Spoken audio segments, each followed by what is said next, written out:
Épargner de l'argent, c'est bien, mais c'est pas suffisant pour un budget bien géré sur le long terme. La vraie question à se poser, c'est pourquoi tu dois ou veux épargner de l'argent. Parce que je sais pas si tu le sais, mais il existe 3 grands types d'épargne. La plus essentielle, c'est l'épargne de sécurité qui, elle, est là pour te mettre à l'abri en cas d'imprévu, petit ou gros. Ça peut aller d'une panne de voiture à la perte de ton emploi, par exemple. La plus oubliée, c'est l'épargne de provision qui, elle, t'aide à lisser mensuellement tes dépenses préengagées, c'est-à-dire les trucs que tu dois payer sur l'année mais de façon irrégulière. Donc par exemple tout ce qui est facture annuelle ou dépenses pour les cadeaux de Noël ou d'anniversaire, entre autres choses.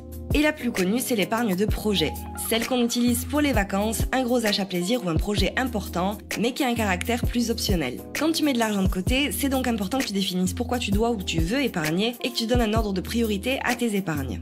Parce que si tu fais pas ce travail et que par exemple tu dépenses toute ton épargne dans un beau voyage en Italie, mais que t'as rien gardé pour payer tes impôts et les cadeaux de Noël qui arrivent juste derrière, tu vas te retrouver inévitablement le bec dans l'eau à un moment donné, tu vas manquer d'argent et c'est là que les ennuis vont commencer. L'idée c'est de faire ce travail pour prendre conscience de tout ce dont tu as besoin et envie et de trouver un juste équilibre entre la prévoyance et le plaisir immédiat. Et en faisant ça, tu gagneras non seulement en sérénité mais aussi en enrichissement personnel parce qu'avoir une vision claire de tes épargnes sera un véritable moteur pour réaliser tes projets. Je te fais des bisous!